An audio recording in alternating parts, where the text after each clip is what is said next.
like, comment and share. Tabligh TV Official.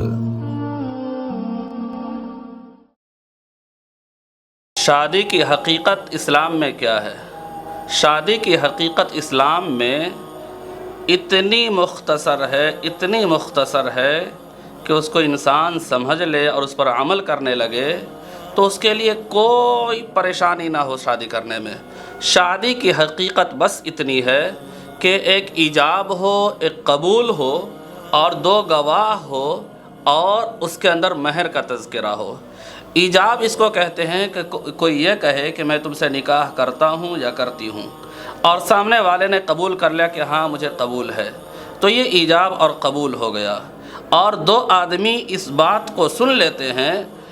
تو اور بس اس کا نکاح ہو گیا اور اس کے اندر مہر خود بخود متعین ہو جاتا ہے۔ تو نکاح کی حقیقت بس اتنی ہے کہ ایک یہ کہے کہ میں تم سے نکاح کرتا ہوں یا کرتی ہوں اور دوسرے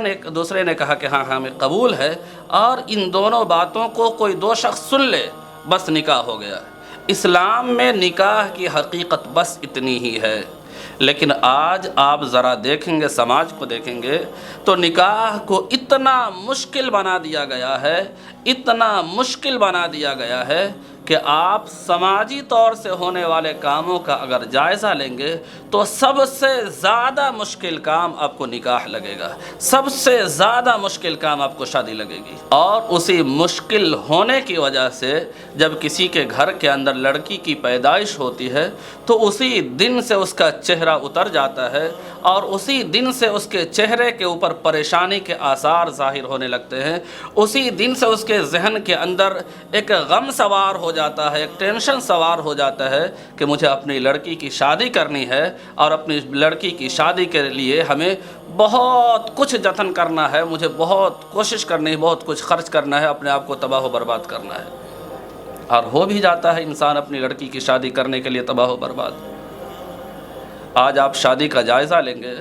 تو کوئی کتنا بھی کم خرچ ہو کسی بھی شادی میں، کتنا بھی کم خرچ کیا جائے تو 2 لاکھ 3 لاکھ، اس سے کم خرچ ہونے کا تو کوئی سوال ہی نہیں ہے۔ کم سے کم خرچ کی بات کر رہا ہوں۔ اور سماج میں کتنے ایسے لوگ ہیں جن کا انکم اتنا بھی نہیں ہے کہ وہ ایک دن کما کر کے اس دن اپنا خرچ چلا سکے۔ کتنے ایسے لوگ ہیں، کتنے آپ کو مل جائیں گے جن کا انکم، جن کی کمائی اتنی نہیں ہے کہ وہ کما کر کے اپنا گھر چلا سکے۔ ان کے پاس رہنے کے لیے گھر نہیں ہے، پہننے کے لیے ان کے پاس بہترین کپڑے نہیں ہوتے ہیں، ان کے پاس تہواروں کے موقع پہ بنانے کے لیے پیسے نہیں ہیں کہ کپڑے بنا سکے۔ ایسے لوگ آپ کو کتنے مل جائیں گے؟ کتنے لوگ آپ کو سماج کے اندر ایسے ملیں گے کہ جب برسات ہوتی ہے تو برسات کے مہینے میں ہر طرف سے گھر ٹپک رہا، ادھر سے ٹپک رہا، ادھر سے ٹپک رہا ہے، کہیں پہ بالٹی لگا رہا ہے، کہیں پہ پیالہ لگا رہا ہے کہ پانی اس میں گرے، بستر پہ نہ گرے۔ تو جو انسان جس کی حالت اتنی خستہ ہے، جس کی مالی حالت اتنی بری ہے، اب وہ اپنے پیٹ پالنا سوچے گا پہلے، وہ اپنے رہنے کے لیے گھر کا انتظام سوچے گا یا پہلے وہ شادی کرے گا؟ اور جب لڑکی جوان ہو جاتی ہے تو ظاہر سی بات اسے اپنی لڑکی کی شادی کرنی ہی ہے۔ اگر اس کے پاس کوئی زمین جائیداد ہے تو زمین کو وہ بیچ کر کے شادی کر دیتا ہے۔ لیکن کچھ لوگ ایسے ہیں جن کے پاس زمین بھی نہیں ہے کہ جس کو بیچ کر کے اپنی لڑکی کی شادی کر سکے۔ اور پھر ظاہر سی بات ہے بہت سے لوگ پھر جب شادی کا موقع آتا ہے تو شادی کے موقع سے عجیب طرح کا رواج ہمارے سماج کے اندر آ گیا ہے۔ ایک رواج جو ہے، جو دیکھنے کا رواج ہے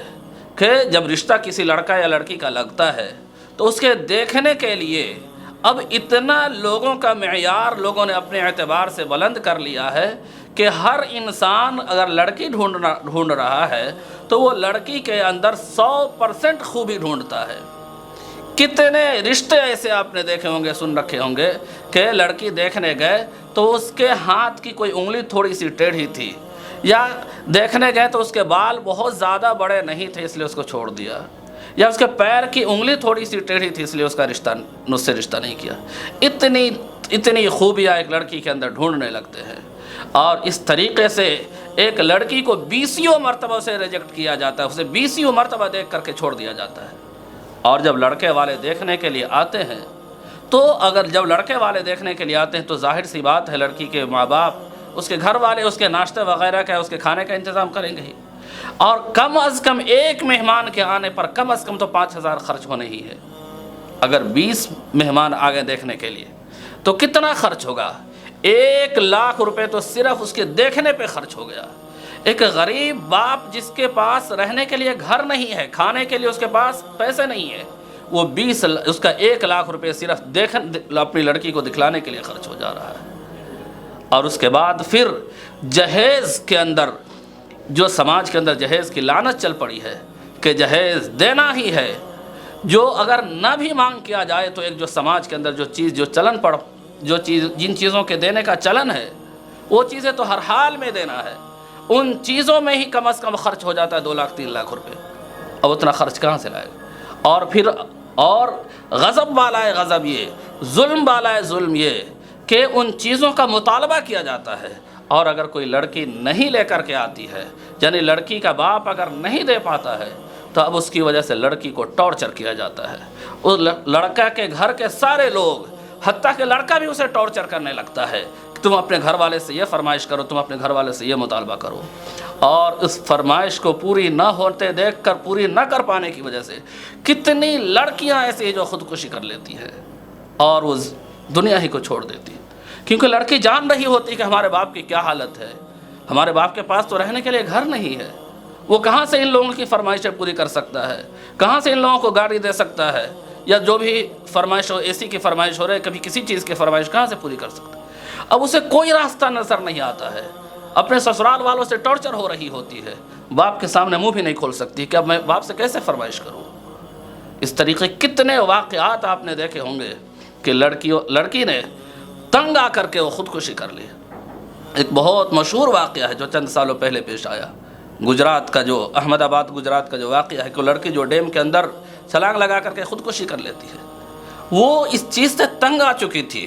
لوگوں کے گھر والوں کے مطالبے سے، سسرال والوں کے مطالبے سے، شوہر کے مطالبے سے کہ یہ اپنے باپ سے پیسے لا کر کے دو، یہ لا کر کے دو، تنگ آ چکی تھی، وہ پورا نہیں کر پا رہی تھی، تو آخر میں ویڈیو بناتی ہے، اور اتنا تنگ آ چکی تھی وہ لوگوں سے، انسانوں سے اتنا تنگ آ چکی تھی کہ وہ ویڈیو میں یہ دعا کرتی ہے کہ اللہ میں دعا کرتی ہوں کہ انسانوں کی شکل دوبارہ نہ دکھلانا۔ اب جس کی وجہ سے کسی کی جان چلی گئی، وہ کیا منہ دکھلائے گا اللہ کو؟ اور اس طریقے کے واقعات ایک دو نہیں ہے، کتنے واقعات سماج کے اندر ایسے ہیں۔ ہمارے ہندوستان کے اندر اس طریقے کے واقعات اگر آپ شرح کے اعتبار سے دیکھیں گے تو روزانہ 6 واقعات ایسے ہیں کہ لڑکی جہیز کی وجہ سے خودکشی کر رہی ہے۔ اس خودکشی کا مجرم کون ہے؟ کون اس گناہ کا مجرم ہے؟ کون اس کا جواب دہ ہے؟ وہ سارے کے سارے لوگ اس گناہ کے جرم میں شامل ہیں، جو اس چیز کو بڑھاوا دے رہے ہیں، جو اس چیز کو، جو جہیز کا مانگ کر رہے ہیں، یا جہیز جو بہت زیادہ جس کا بڑھاوا ہو رہا ہے اس کی مخالفت نہیں کر رہے ہیں، سارے لوگ اس گناہ میں شامل ہیں۔